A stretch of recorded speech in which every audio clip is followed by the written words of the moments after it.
I base the material in this video on what you would learn in an academic situation, such as a college or a university, about the art of creating choreography. Now, you're going to see hundreds of clips, and I want to point out that in these clips you'll be seeing my student dancers. Also, many of these clips are from other videos that I've done, and in that case you'll see, just a little title up in your screen, so that if you want to see that piece farther, you'll know where to look. Now, in an academic situation, what we really learn about are the tools of creating choreography. Just as if you were in, let's say, a school to learn about being a carpenter. You would learn about all the tools you need to be a carpenter, such as a hammer or certain kind of nails or a carpenter's plane, things like that. Well, when we learn choreography, we also are learning the tools of how to build choreography. Many of these tools, I would say most of these tools, came from the pioneers of modern dance. They were identified back in the early and mid part of the 20th century by the pioneers of modern dance, such as Doris Humphrey. We know that Doris Humphrey codified the idea of fall and recovery. And then we know Martha Graham, she was using contraction and release.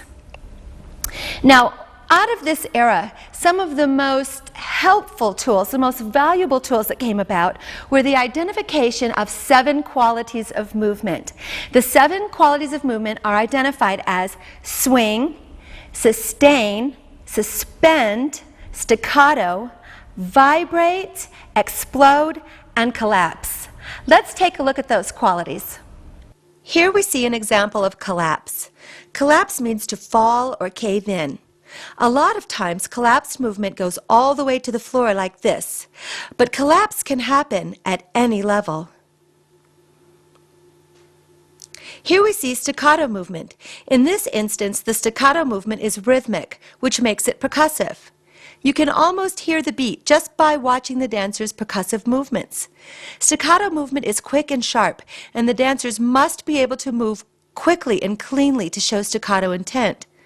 Staccato can also be non-percussive, random stabbing movement. This dancer very nicely exhibits the use of suspended movement. As she falls back, she controls her fall, so the movement has a quality of momentary weightlessness. The height of a leap is also an excellent example of suspension. Watch this dancer leap and hang in the air. Just think of suspended movement as momentary weightlessness. Here we see the dancers using the quality of swinging movement, also called pendular movement. The design created is that of an arc with a fixed center placed symmetrically at the gravitational base, like a pendulum. And this is a creative use of swinging movement, where the swing is isolated to the head while the dancer bourrées across the stage. The swinging movement by the pendular arc of the arms here in this piece is carried into the fabric, which really exaggerates the concept of swing.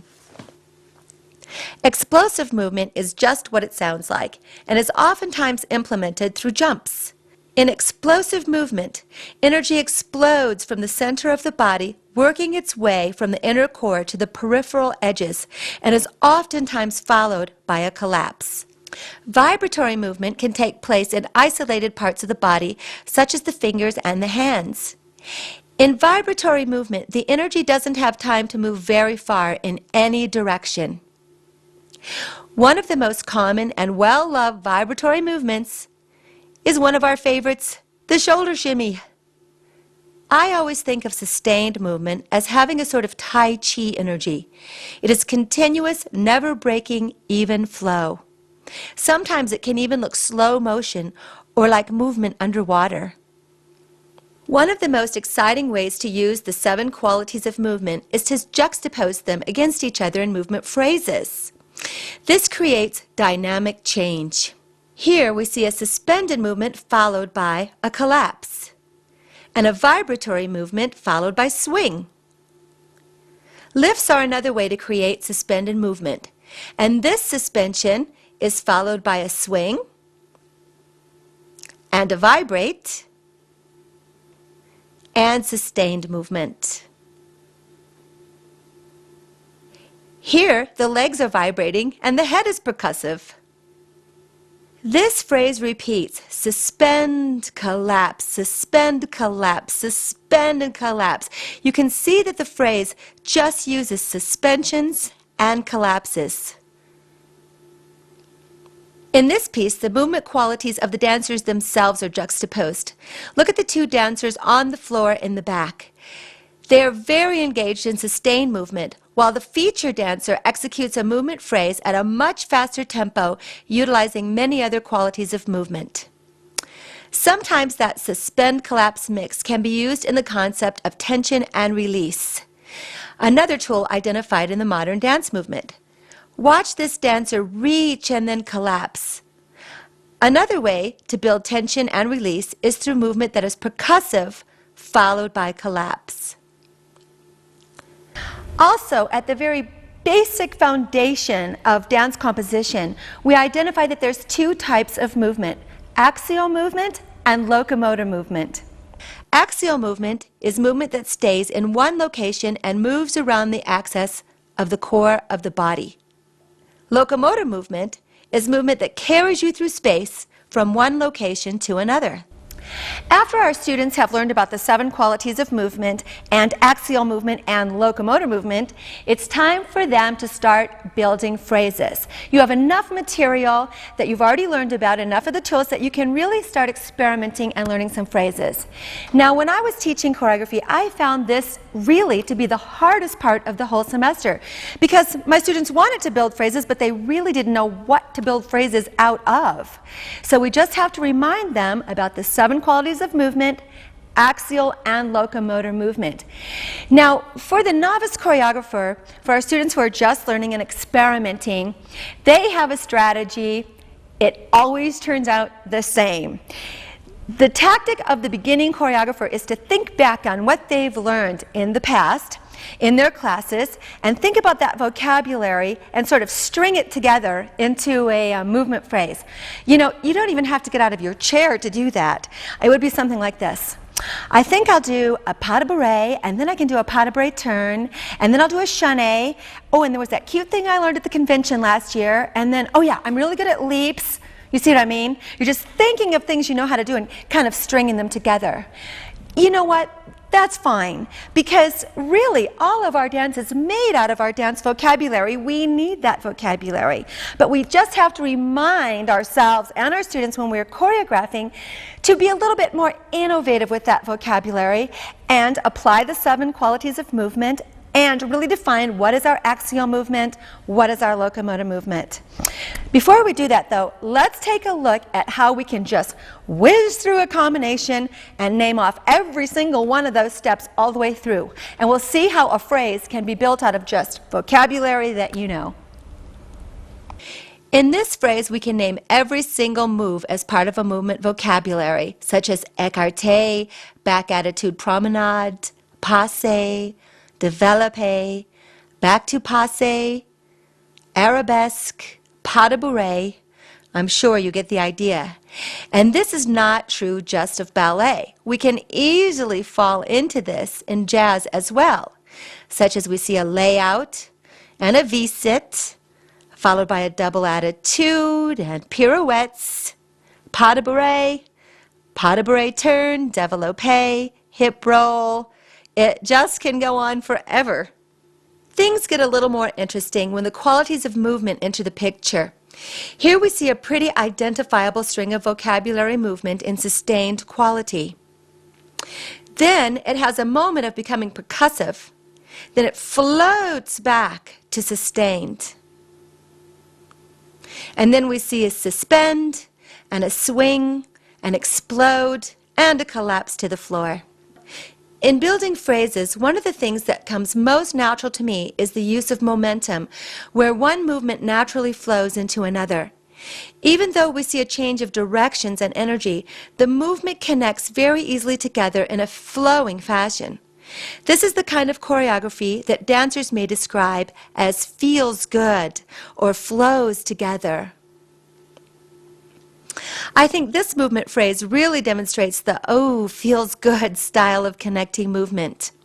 The quality that gives it that feels good look is the use of suspension along with the flow of momentum. In contrast, we see another style where each count of the phrase has a different movement. The shape of the moves, there's one for each beat, as shown here, becomes the inspiration. The choreography may seem choppy or unconnected, but extremely interesting. This type of choreography may be harder for the dancer to learn initially, but is oftentimes described as fun and exciting to learn. My friend Lynn Kramer, who you've probably seen on my videos if you've seen my videos before, is very effective at that style. Lynn's choreography is so exciting and challenging because of the way she can take shapes, different shapes, and assign every count, every beat of the phrase a different shape. Let's watch Lynn as she shows us how you can assign a different shape for each beat of your music and come up with some spectacular choreography. 7, 8. 1, 2, 3, and 4, and 5, and 7, and 1, 2, 3, and 4, 5, 6, 7, 8, oh, 1, 2, 3, 4, 5, 6, 7, 8, 1, 2, 3, 4. Walk to the girls. So you can see how the way that a choreographer strings together all of their movement and all of their movement phrases starts to define them as a choreographer. To really understand the art of building choreography, we have to know what is at the foundation of building choreography, and that is time, space, and energy. Now, sometimes this is referred to as time, space, and dynamics. Dynamics and energy kind of mean the same thing. First, let's look at the element of time. Now, when we're thinking of time, let's go to the very, very basics. When we're thinking of time, we can think of the ticking of a clock. We have tick and tock. When we have tick-tock, the space in between the tick and the tock is a little segment of time, a little increment of time. So when there's a lot of space between the tick and the tock, tick-tock, it's long in there, we would say we're operating at a slow tempo. Doesn't that just make sense? And then when it goes tick-tock, you have all these little tick-tock, little tiny increments, then the tempo is fast. So we know that when we're talking about tempo, we're talking about the little increments of time in between each one of our movements. And that's what we will talk about as what dictates tempo. Now, when we have long increments and short increments, and we put them in patterns like tick, tock, tock, tock, tick, tock, tock, tock, we start making rhythm. I know all of this is common sense, it makes perfect sense, but we just have to have a way of defining tempo and rhythm. So those are the basic elements of time. But when we talk about time, most commonly when we're creating choreography, what we're really talking about is creating time relationships between the dancers. And we refer to time relationships as temporal relationships. Temporal relationships are the relationships we build between all of our dancers on stage or wherever they're performing. That sounds sort of complicated, but you know what? It really isn't. Let's look at some clips. I'll make it crystal clear for you. Let's watch the dancers in white coming in. They are dancing on the beat of the music and keeping its tempo like this.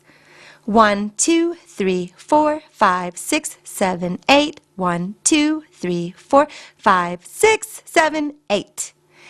Watching again, we see the dancers on the floor are in time with the music, but dancing at a slower tempo like this. 1, 2, 3, 4, 5, 6, 7, 8. When movements break up these little increments of time into movement patterns, we get another element of time, which is rhythm. The most obvious place we explore rhythm is in tap dance. But rhythm can be very obvious and present in all dance forms. In this clip, you will see that the movement is choreographed to match the phrasing of this very rhythmic music. Clothing lying in a manger, born in Bethlehem, now children go. The most basic temporal relationship is the use of unison. That is, all of the dancers are moving identically in time, all together. A very simple way to manipulate time is to use freezes to stop some of the unison action. Here you see that the dancers freeze and unfreeze, but any dancing done still uses the unison movement. So when the dancers unfreeze, they join right into the unison relationship. Taking it a step farther, you'll see that all the dancers have hit a frozen shape after their unison, but as each group unfreezes, they have a completely different phrase. And not only are their combinations different, but their levels of movement are different, and their energy usage is different. This is a little sneak preview of things to come, namely the tools of time and space together.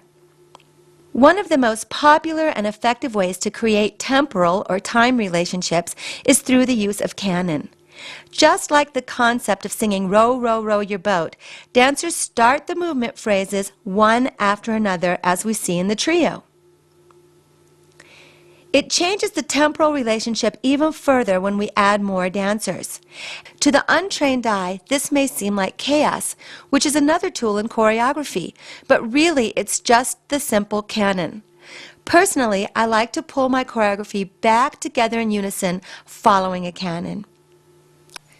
The use of canon is very effective when level change is added. The isolated movement phrase here is very simple, and you can see the dancers coming in after every 4 counts. You can see that the basic combo does change level by going to the floor and back up. This simple method of going down and up thus adds enormous interest to an otherwise uncomplicated phrase. Here is an example of a phrase in canon that goes from the floor to standing. I personally like to use this kind of canon as an introduction at the beginning of the piece. It shows the motifs to come without being so obvious as introducing the motifs in unison. As an exercise, I experimented with the dancers and asked them to reverse the canon, so now it would go from standing back to the floor. In this instance, I liked it so much that I used this canon to conclude my piece, and I think it tied it together beginning to end.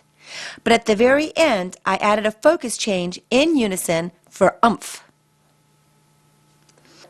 It's very common to have a canon take place one phrase after another, but look how it changes when the canon takes place one beat after the other.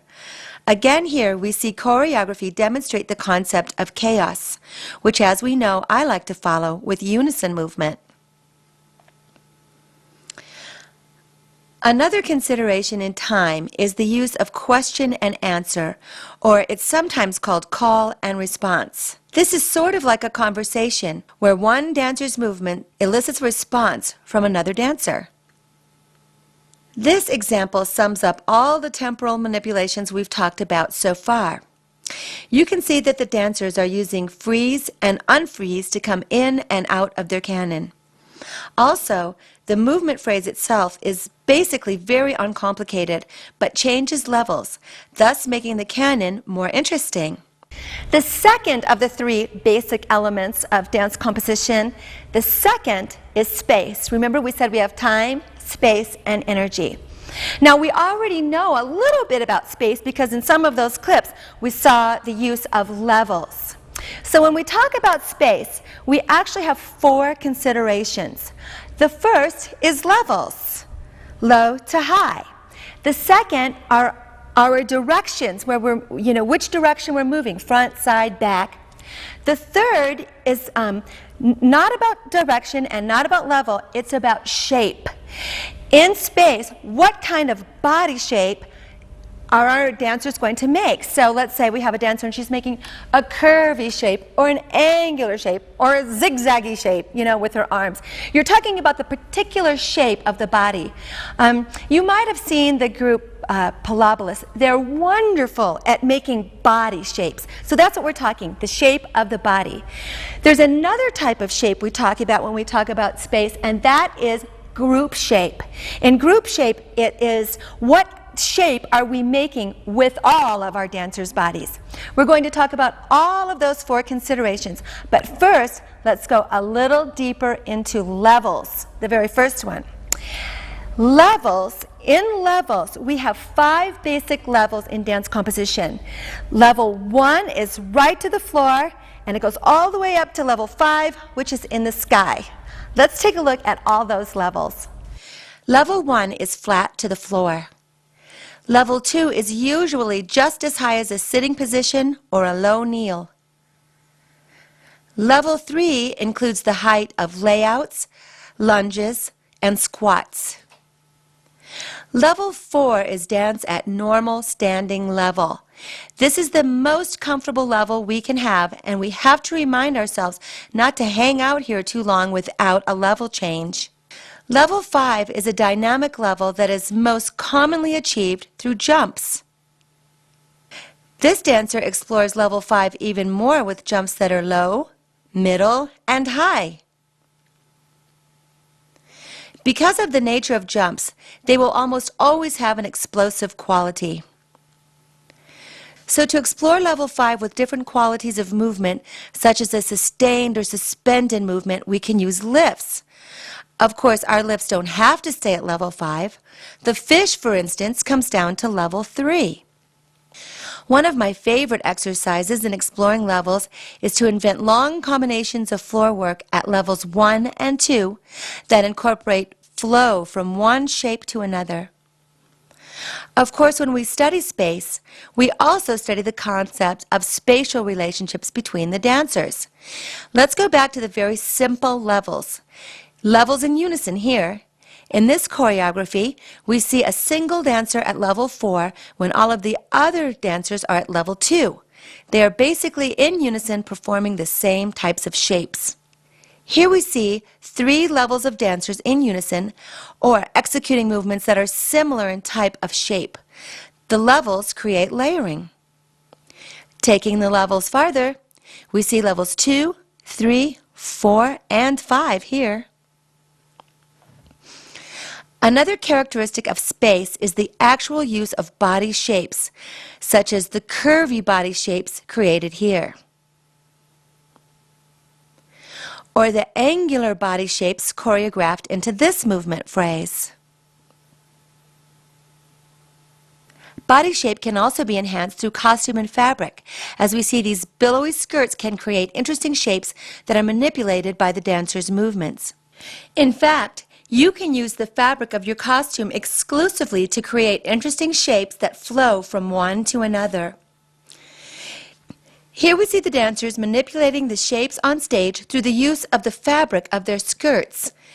This takes a lot of experimenting with a costume, but the results can be very beautiful and choreographically interesting. One of the ways you can exaggerate the visual of body shape is through the use of lighting, and in particular, the use of silhouette.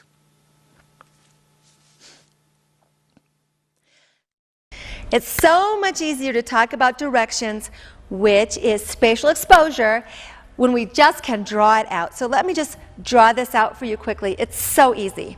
When we talk about spatial exposure, the first thing we're talking about are the 5 levels. Like we said, level 1 is to the ground, level 2, level 3, level 4, and here's level 5. That will be your lifts and your jumps. Level 1, flat on the ground. So spatial exposure are your levels. So let's just ignore those levels for a moment and think about this being your stage. This is your upstage and this is your downstage. When we're on stage, we think of having 8 basic directions, and the directions go like this. You go from the center of the stage or the side of the stage or anywhere on the stage to the upstage or the downstage. And of course, the directions go from the stage right to the stage left. So that makes sense. We have this direction, this direction, this direction, and this direction. Does that make sense? And then, of course, we can go anywhere in here. But the 8 basic directions have already been spelled out, so let's just do it like they do it in the textbooks.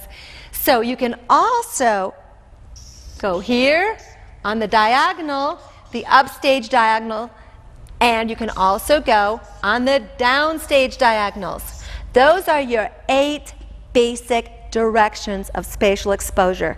It's a mouthful, isn't it? But it's just a really simple concept when you see it drawn out. Now there are 2 more directions we think of when we think about spatial exposure on the stage, and that is going clockwise in a circle and going counterclockwise in a circle. So basically, here's this big old word, spatial exposure. All it means is you can go in 2 different kinds of circles, 8 different kinds of directions with variations, because of course you could go here if you wanted to, and you have your 5 levels. That's spatial exposure. So we know directions and the changing of directions, it's called spatial exposure, can create patterns on stage.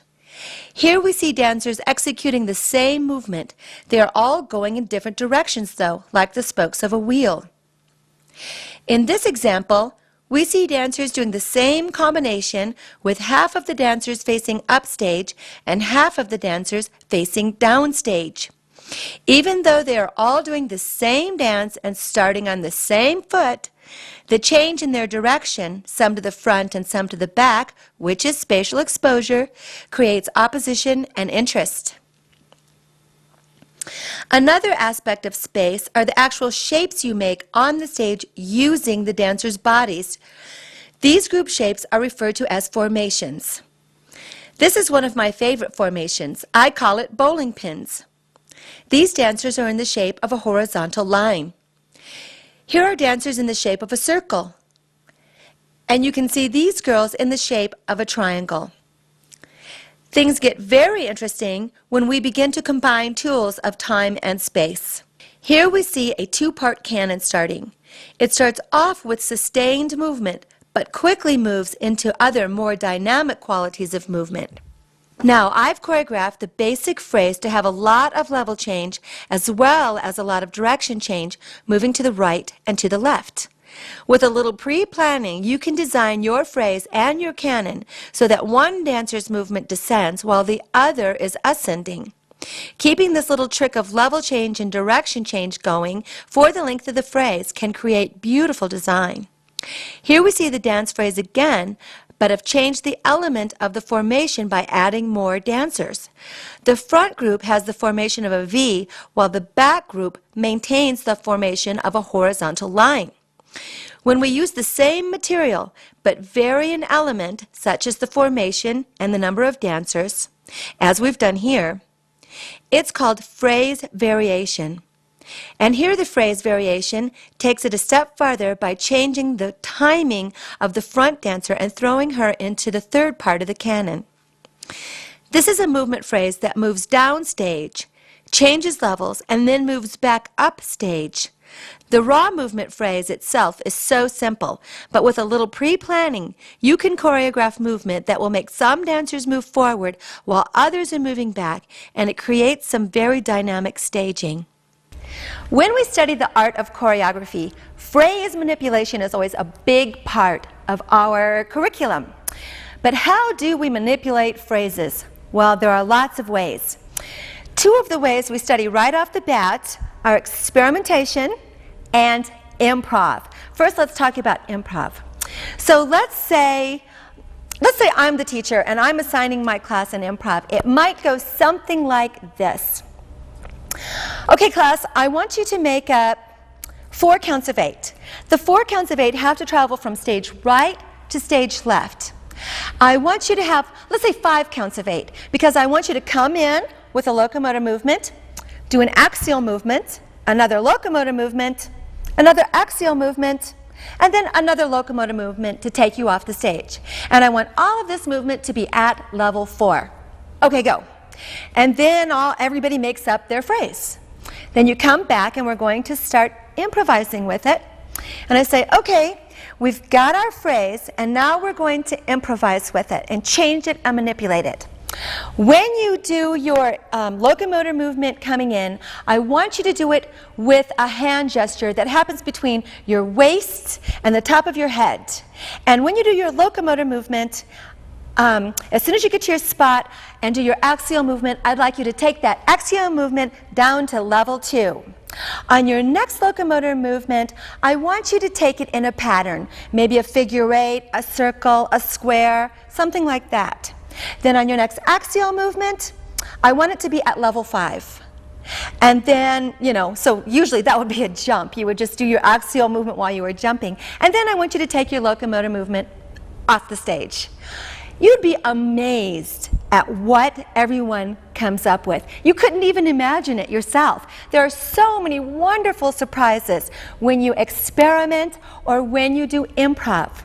Now I want to show you a little experiment I did. I made up just a movement phrase, and I knew that I was going to experiment with it, so I put some levels in it because I knew I was going to do some canon.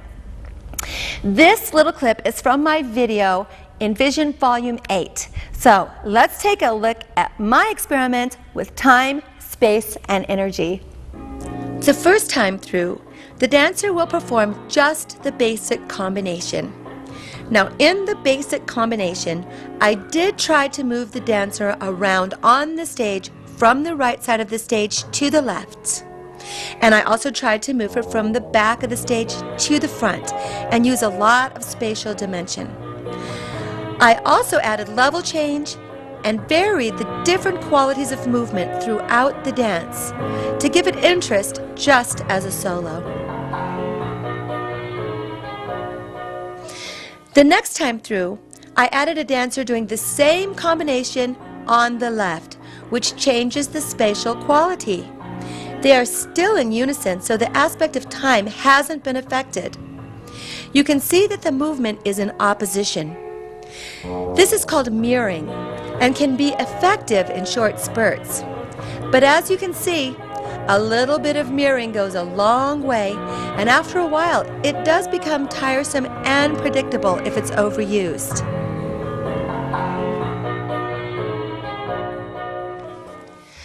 The third time through, I asked the dancers to both execute the combination on the right, but to use canon. This time appealed to me the most in my experiment. I liked the way that the design played out, and I also liked the way the direction changes created some type of relationship between the dancers, especially right here.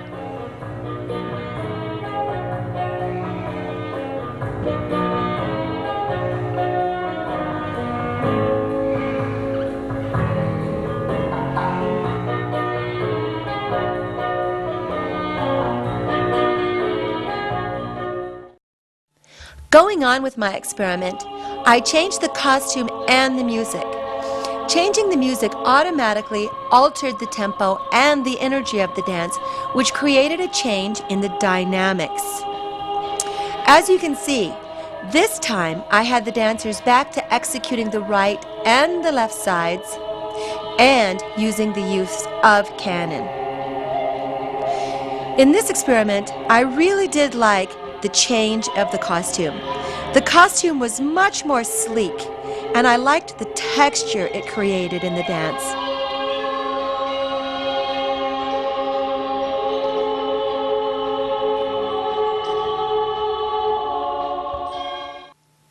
So in my next experiment, I took the dynamic change further and asked just one dancer to do the combination, but with much more suspended and sustained energy. I took away the counts, so there really was no set tempo. I just asked her to feel her way through the dance and keep her mind on suspension and sustained energy.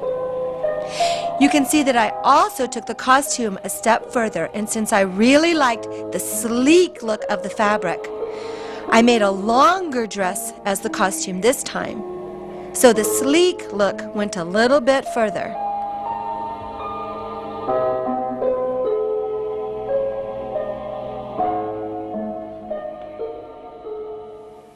As I told you, I liked my third experiment the best as far as staging was concerned.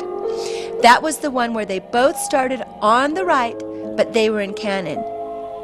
But I liked the energy and the dynamics more with the suspended and sustained qualities, and I liked the exaggerated use of the movement without a tempo or a beat.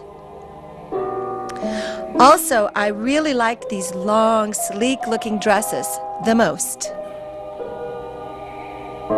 So here's how my final experiment came out. They both started on the right, they did the canon, and I used the sleek costume. This is how my finished piece looked after all my experimentation. Now, in that very last example that we saw, what really changed the most about the whole combination, what changed the most were the dynamics. When we saw the combination the first few times, it was actually very peppy. And by the time we got to the end, it was very sustained. It had a lot of suspension and sort of a mysterious quality. So what we did, or what I did, was really change the dynamics the most when I did that combination. So this is a good time to talk about dynamics. Remember, we have time, space, and energy. Energy and dynamics, the same thing. I remember when I was in school, the first lesson we had on dynamics, my teacher said, I want you to imagine dynamics as an energy dial, and the dial can go from 1 to 10. So for instance, if the dial is down at number 1, and I did a movement like this, very sustained energy, level 1. Then if I turn the dial all the way up to number 10, I might go like that. And that we know would be a very staccato type of energy. But dynamics gets a little bit more complicated than the energy dial. What we know about dynamics is that dynamics in your phrasing happens when you contrast and combine the 7 qualities of movement.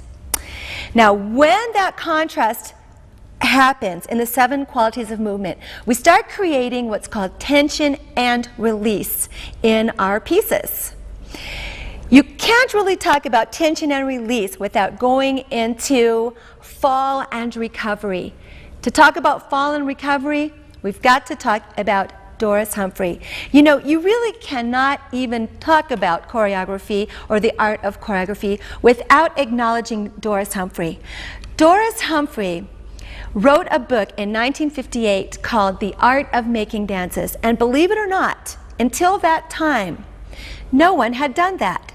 When Doris Humphrey wrote The Art of Making Dances, that was the first time that anyone had set out a strategy, anyone had identified qualities, set out some kind of structure for people to choreograph and understand how choreography happens.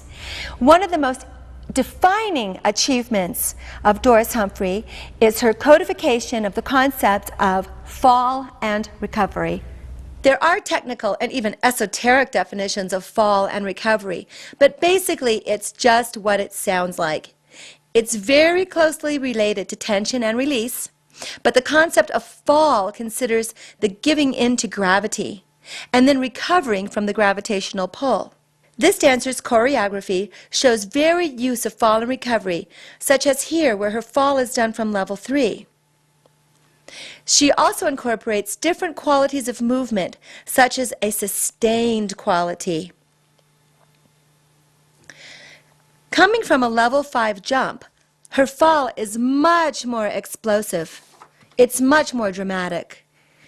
Here we see her suspend energy in a back attitude, take her fall into a staccato reach, and we know that creates tension.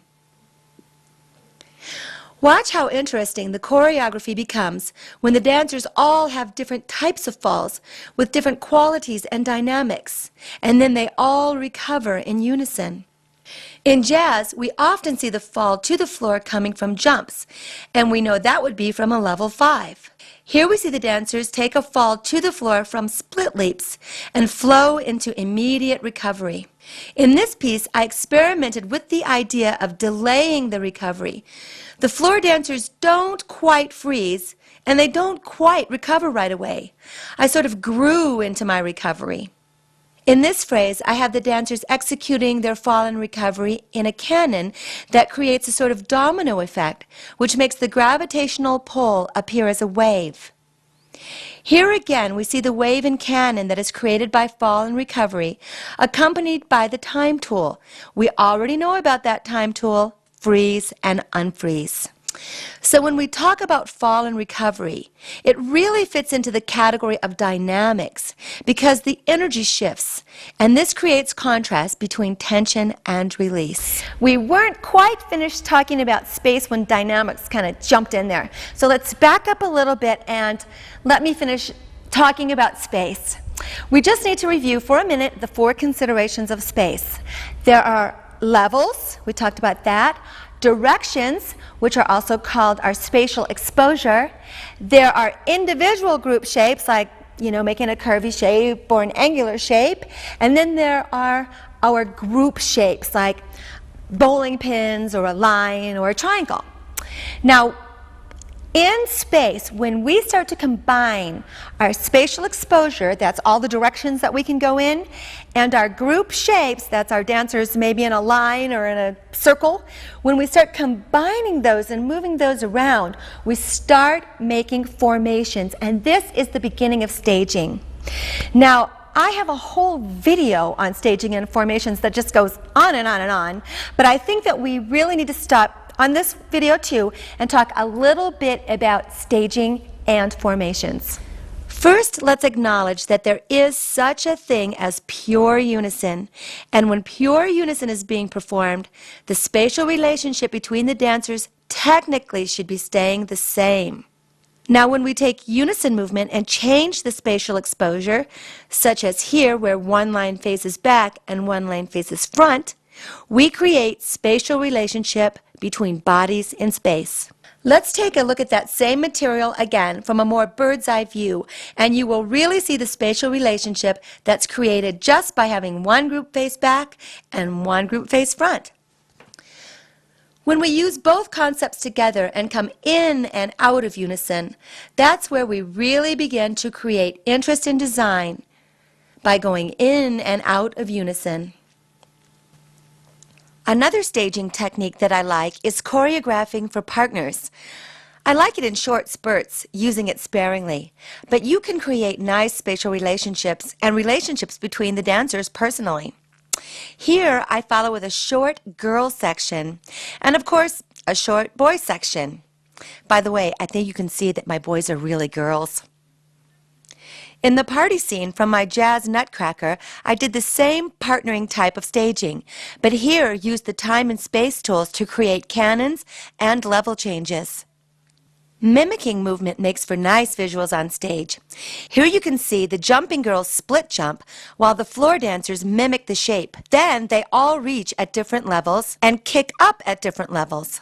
This is a staging technique that I call the add-on. I first choreograph a phrase that moves back and forth from stage right to stage left. Then I systematically add dancers from the wings. When I was a student at the university, I also studied basic art, just basic art. And I remember I was taking a class in art and design, and my teacher said, I don't know if this is correct or not, it just stuck with me that she said it. When you have your canvas, the strongest shape you can put on your canvas is a circle. And I don't think she meant, just stick a, big red ball in the middle of your canvas or something, make a circle. I think what she's talking about is circular movement, so that when you are painting on a canvas, the eye of the viewer sort of moves in a circular type of pattern around the painting. And then she said the second strongest shape was a triangle. And I think what that means is when you have elements in your painting or on your canvas that are in the shape of a triangle, and your eye sort of moves to all those elements. Well, that must have really stuck with me, because when I see my dances on the stage, I do see that I use a lot of circles, I use a lot of triangles.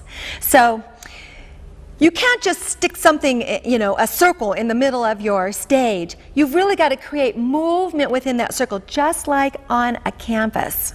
So let's take a look at how we can use shapes on our stage, just thinking of our stage as a canvas. But we apply the 7 qualities of movement as we are making those shapes.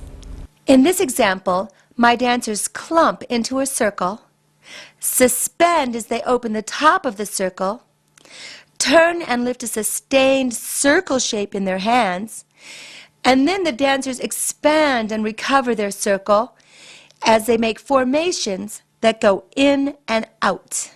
Here we see the explosive movement into the circle with a collapse, and then staccato rhythmic movement in canon. Here is a back apex triangle with 3 dancers. As we see more dancers come in, the apex moves back and the triangle gives the stage a feeling of depth or dimension. Even though this dance has 8 dancers, I use the time tools, like freeze and cannon, to create triangles of trios that move around the stage. Even when the feature dancer goes into a solo, the 2 triangles of movement remain strong. Here we see a front apex triangle that easily becomes a horizontal line. Line formations are used a lot on stage and are valuable, but can get mundane quickly. Even moving into a vertical line, unison lines should be used sparingly, in my opinion. Even with the most enthusiastic of dancers, lines can be easily boring, so I try to move in and out of them quickly and change shapes often. Now here we have the use of lines with a little more choreographic interest.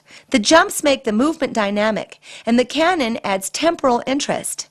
And the spatial exposure of moving front to back adds depth and height to the stage. While we're talking about staging, I just want to touch on staging and choreographing duets, because I think duets are the hardest thing to choreograph, even harder than solos. The reason that duets are difficult to choreograph, I think, is because you do have a responsibility now to create relationships. With a soloist, you can't have a temporal relationship. They're the only one on stage. You can't have a spatial relationship. They're the only one on stage.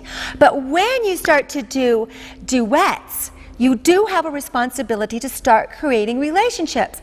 Otherwise, your duet is just 2 simultaneous solos moving all over the stage, and there's nothing more monotonous than that. So let's take a look at how we can make our duets a little bit more interesting through relationships. Unison is a valuable tool when used sparingly, but if you are going to use unison, the 2 dancers must be well matched and very well rehearsed.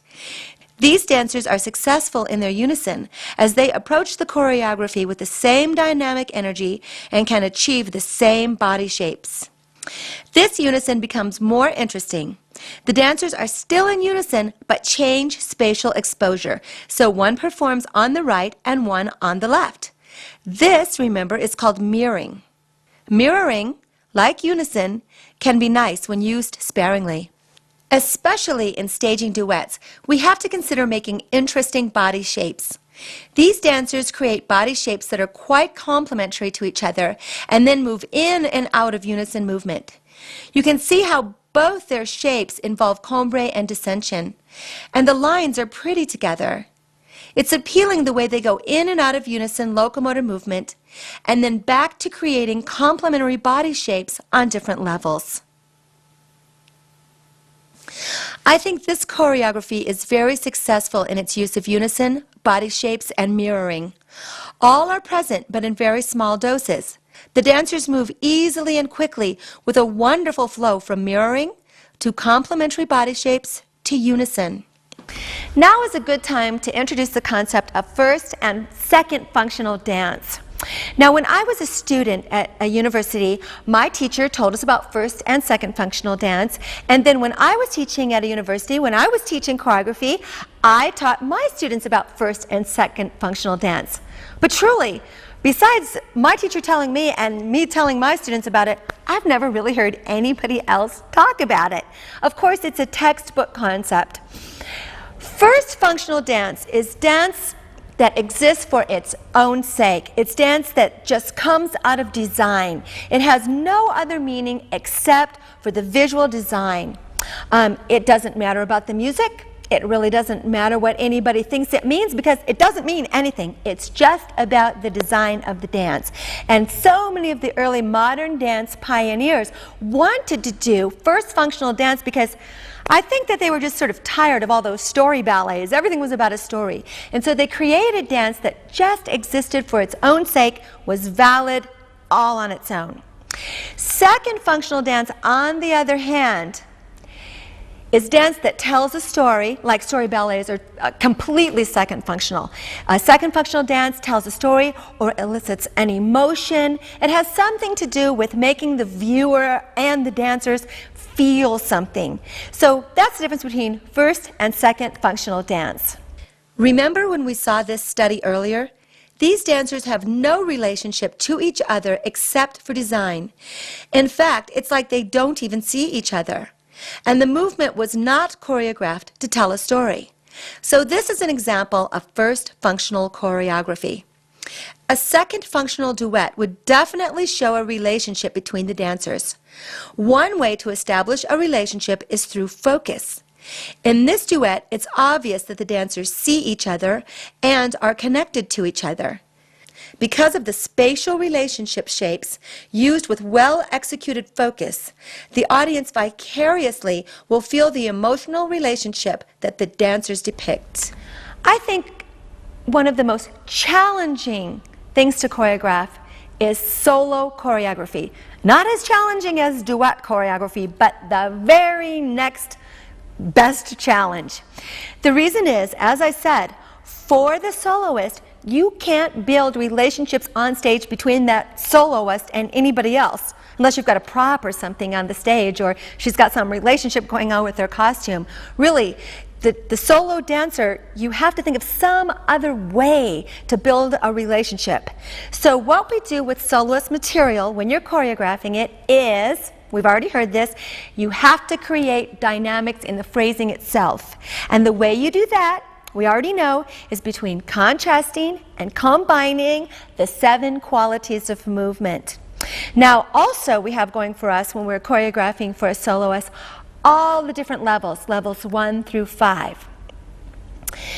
There's one more thing I'd like to say about solo choreography, and this is your soloist has to be a very, very special dancer, because it takes so much stage presence, so much technical ability to be able to hold the attention of an audience for 3, 4, 5 minutes. So the soloist really has to be a very, very technically proficient, exciting, wonderful, lots of stage presence type of performer to even pull off the choreography that you've got in your mind. And that is a hard thing to do. So instead of choreographing solos, I choreograph feature dancer roles.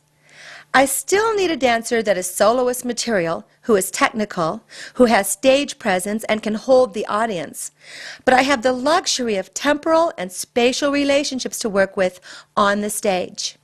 Another way I've used the old feature dancer trick is to give different dancers short solos throughout the piece, thus creating mini solos. Each dancer has their own verse and their own dance, and a chance to create a unique character with their own unique combination. Then in the conclusion of the dance, the mini soloists are brought together to create closure and bind the dance together as an integrated whole. Speaking of creating dance as an integrated whole, let me just interject some thoughts about dance composition.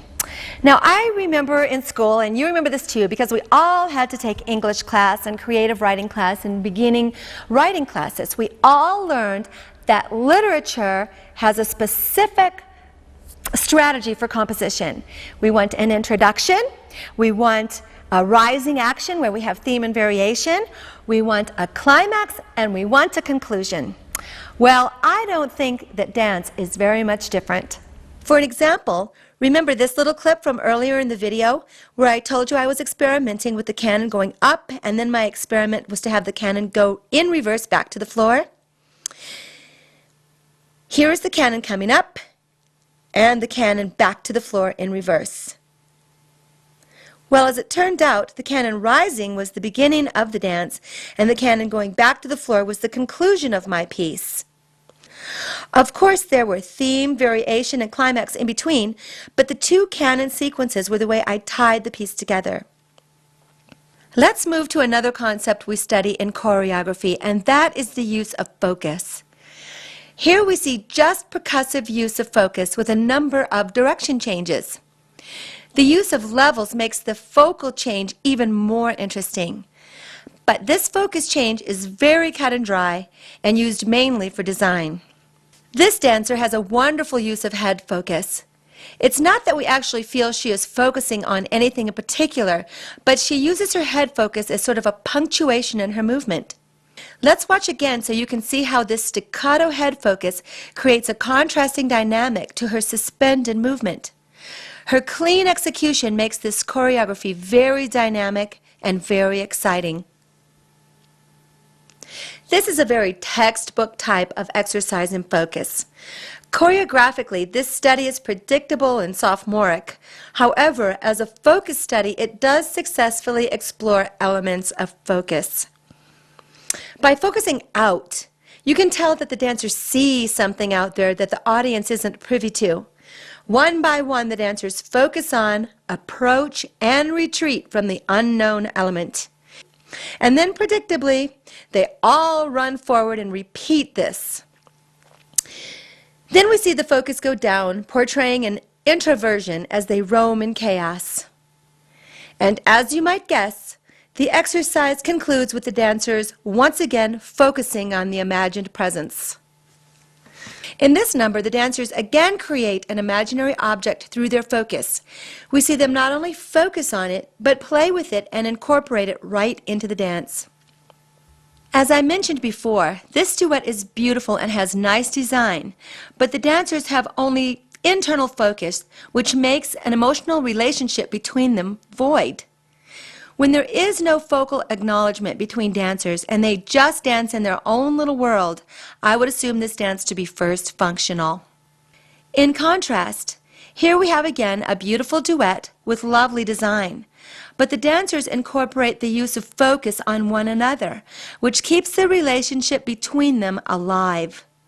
Personally, I feel that if dancers establish a connection or relationship, the choreography becomes very satisfying to watch. So much of the time, focus is what portrays emotion. As these dancers focus away from the feature dancer, their discontinuation of focus along with their arm shapes suggest rejection. The lack of focus from the group promotes the feeling of isolation and longing that the feature dancer obviously feels. Now here's a use of focus that is very indicative of the jazz style. The dancer here is actually focusing on the audience. This makes the choreography flirtatious and fun and brings the audience right into the dance. This type of focus is very theatrical and creates a relationship between the audience and the dancer. The next thing we're going to talk about is building texture in your dance. We can build texture in 3 different ways. The first way is building texture into the movement itself. The second way is by layering. And the third way, our old standby, combining and contrasting the 7 qualities of movement. Okay, the first one, textural movement. When I think of creating textural movement, I think of adjectives like angular, billowy, which is exaggerated here by both the skirt and the billowy fog that's all around on stage. There's bouncy, which oftentimes uses small jumps. Curvy, which uses round shapes.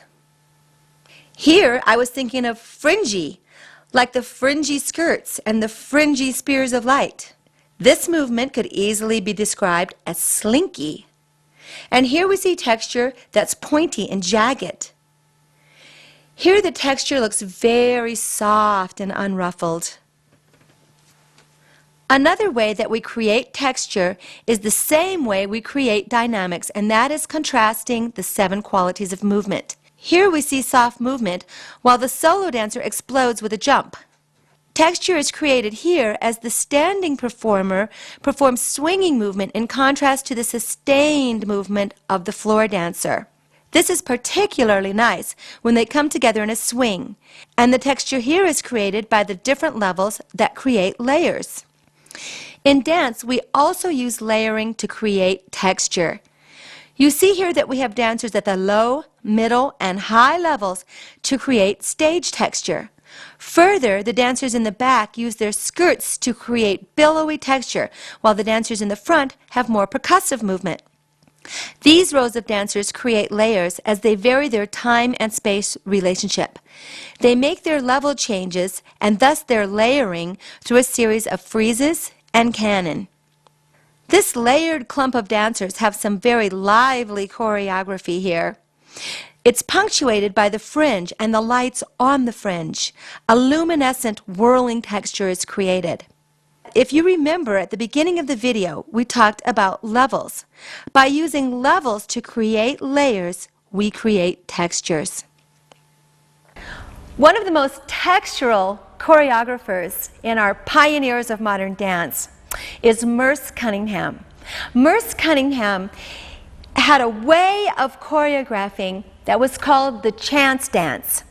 Let me tell you how my teacher when we were in college explained it to us, and we did this little chance dance exercise after the way that Merce Cunningham might have done it. My teacher had 2 bowls, and in those bowls she had pieces of paper that she had written on. In this bowl, every single piece of paper had an action verb. In this bowl, every single piece of paper had an adjective that would relate to a shape. Let me tell you. So, over here in this bowl, all the pieces of paper might be things like roll, or scoot, or slither, or hop, or run, or walk. And over in this bowl, they were adjectives that would pertain to a shape, such as an angular shape, a jagged shape, a jiggy shape, a fringy shape, a billowy shape. She had all those little adjectives over here. So our job as choreographers is we would make a little map. And the way we made our map was we'd pick out an action verb, we'd pick out an adjective. Action verb, adjective. So when we were done with our 8 or 12 little pieces of paper, our assignment would be something like this. Roll into a jagged shape, then bounce into a round shape, then slither into an angular shape. You see what I mean?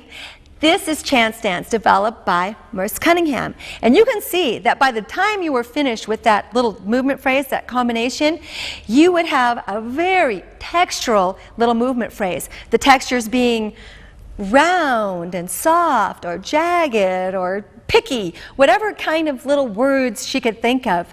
And so this is a way you can explore making particular movement on the body textural. The next way we talk about textural movement would be to create layering. Now, to create dynamic change with layering, we have to think of our layering much like a composer would think of music. When we hear music, you know, it's not just always one little flute playing with nothing else there. When a composer creates music, there's so much layering going on. There's the layering of the instruments, the layering of the rhythms, the layering of the harmonies, all the instruments together making that layering throughout the composition. You know, when we think of artists who paint canvases, they also create texture with layering. They layer their paints in certain colors using different kinds of strokes to create a texture in their painting. Well, when we are creating dynamics in our layering in dance composition, we do the same thing. In dance, we have to remember our space, and we know that part of our space is dimension. That is, if you're looking at the stage, and here's the downstage, and here's the upstage, you have dimension. You can have a line here, a line here, a line here. It moves back dimensionally. And we also know we can create layers with the spatial layers. We talked about layers 1 through 5. Of course, we know we always can create textures through Old Faithful, the combining and the contrasting of the 7 qualities of movement. Usually in an academic program, one of the things that comes up is the prop study, the dreaded prop study. Now, I say that because when I was in school and we did our prop study, that was probably the worst grade I ever got in all of my college career.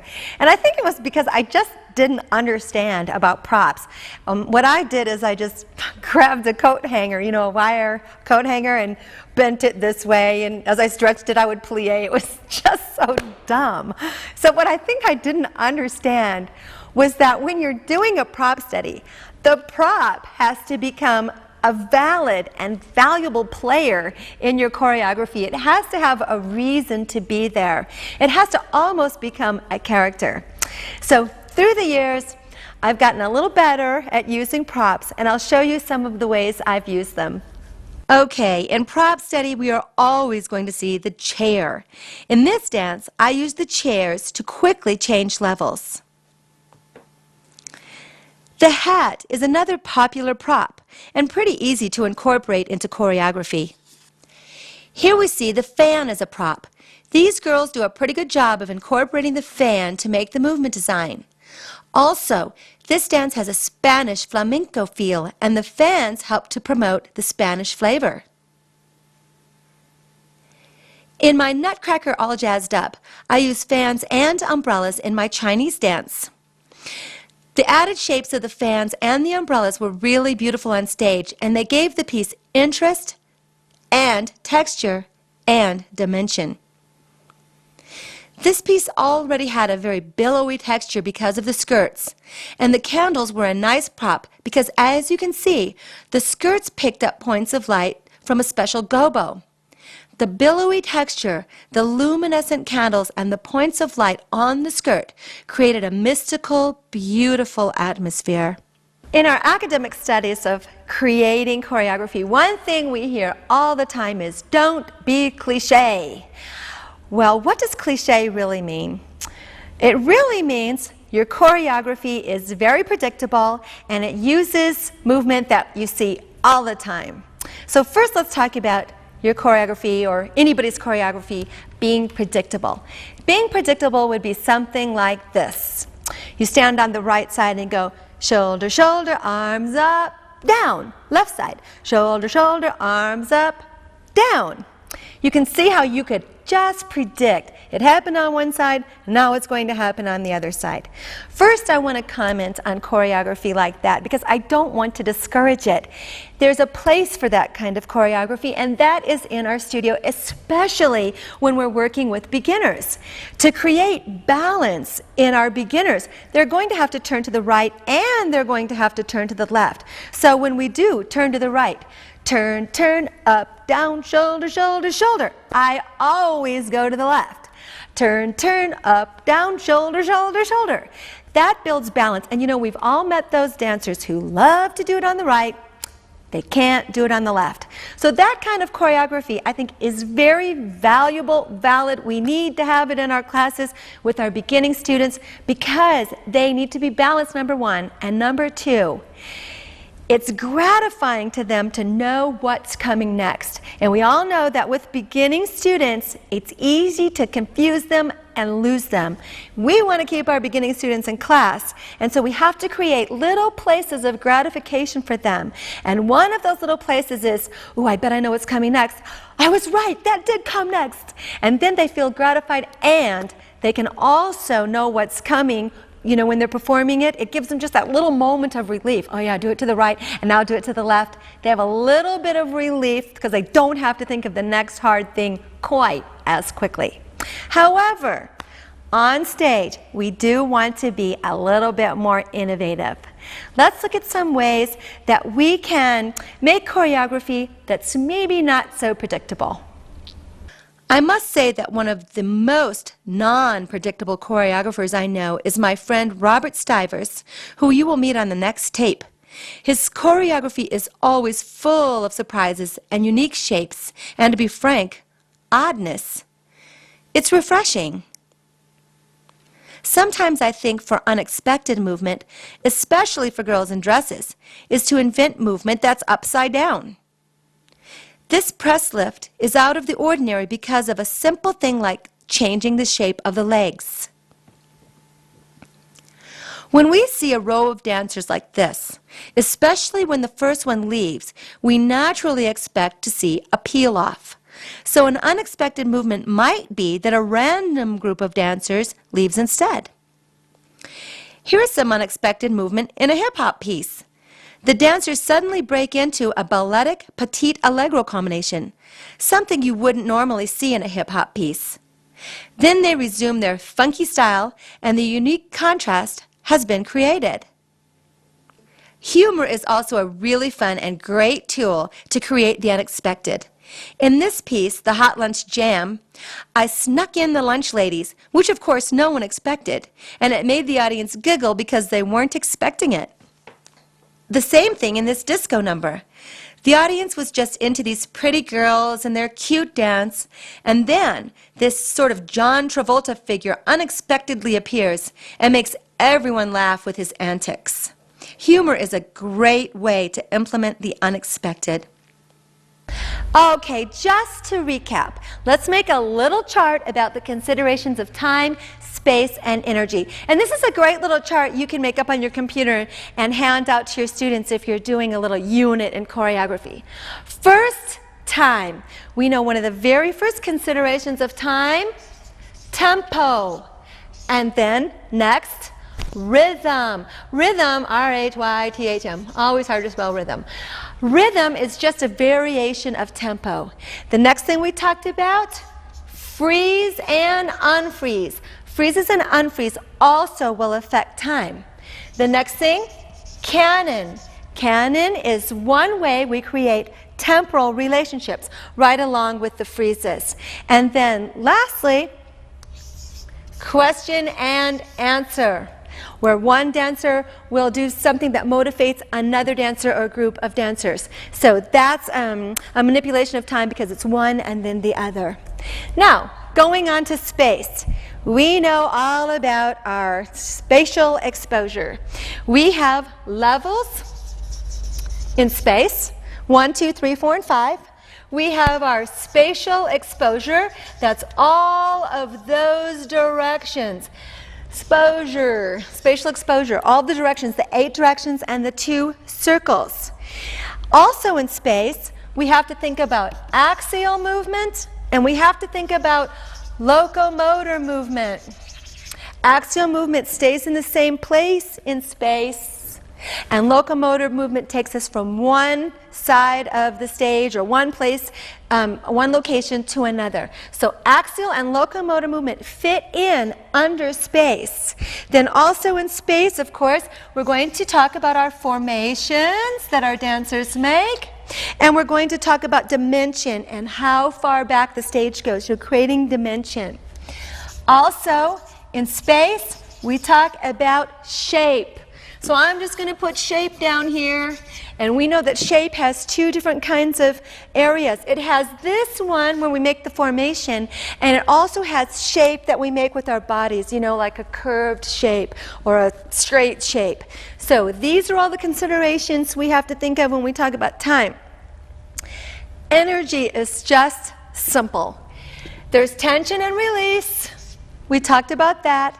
And the way to build dynamics or energy, wow, here it is again.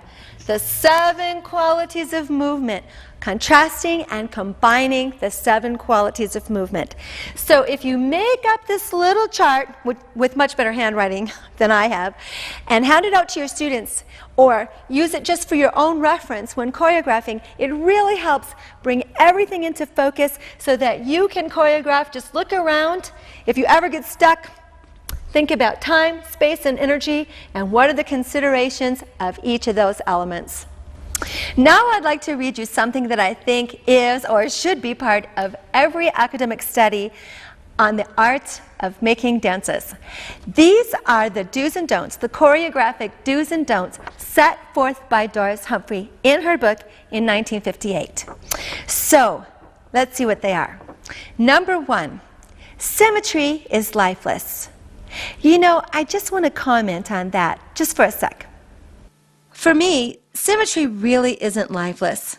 I think it can be very beautiful, even kaleidoscopic, when used with all the tools such as canon, level change, and dynamic change.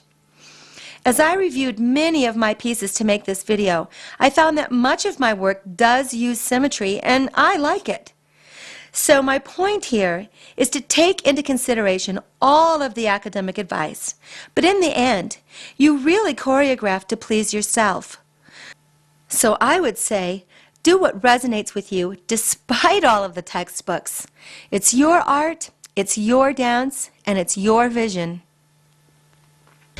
Number 2, two-dimensional dance is lifeless. Number 3, the eye is faster than the ear. Number 4, movement looks slower and weaker on stage. You know, I think this is so true. And with my students, you know, with all of our students, I think when we are teaching dance class, right from the get-go, right from the beginning of our warm-up, we need to tell our students that part of dancing is the extension of their energy.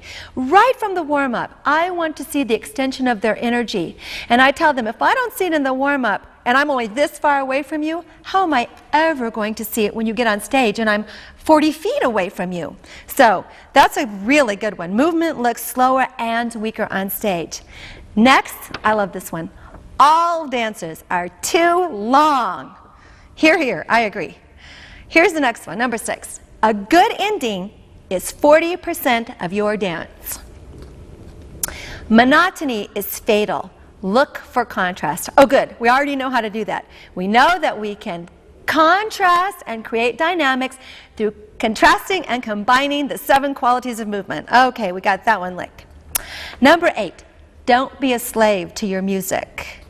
Number 9, don't intellectualize. I love that one. And you know, on the second tape, what I never learned in school, I talk a lot about that. Don't intellectualize. Her next one, listen to qualified advice. Lastly, don't leave the ending till the end of the dance. Well, that makes sense. If she thinks that 40% of your whole dance impact comes from the ending, you wouldn't want to use up all your good stuff in the beginning and the middle, you know? Take some of your good stuff and plan the end of your dance. Now, she's also set forth ways to evaluate dance, you know, instead of just, oh, I liked it, or oh, I didn't. These are the ways that Doris Humphrey sets forth that you can evaluate dance. Number 1, does the dance hold together as an integrated whole? We talked about that. Does it have an introduction, a rising action, theme, and variation, a climax, and a conclusion? That would be a way you could evaluate whether the dance was an integrated whole. Next, does the dance hold your interest throughout? Number 3, is the dance too long? Number 4, is there clear communication? Now, I just want to comment on the clear communication for a moment, because in second functional dance, sure, it's easy to get, or easier to get your clear communication across. But in first functional dance, what is the communication? The communication a lot of times is the intent of the choreographer coming across in that dancer. Remember when we looked at staccato movement and we said that staccato movement, it requires that the dancer be able to move quickly, cleanly, sharply, so you could actually see the staccato movement that was happening? Well, I think this is what that means. Whatever the intent is in the choreography, can you clearly see it? If it's a level on level 1, can you really tell it's level 1? Can you really tell it's level 5, or is it mishmashy in between? So a lot of that depends on the dancers that you get, right? Is the movement inventive, or are you seeing cliche movement? Lastly, is there superfluous movement? And by that, what it's meant is there movement that looks like it's just filling in the gap? You know, everything was going along very cleverly and creatively, and then there was this little place like, oh, couldn't think of anything. Oh, I know, there's that cute move I learned at the competition last year, and you kind of threw it in there to fill in the gap, but it doesn't really go. So by superfluous movement, we mean movement that, you know, it doesn't really belong in there. It's like extra movement that doesn't really tie in with everything else. Now, in the next video, we're going to discuss what happens after you graduate from your academic program and you've got all those tools under your belt. You go out there and find out what's in the real world, and it's going to be very different from what you learned in school. Let's go to the next video. We're going to find out how to tackle it.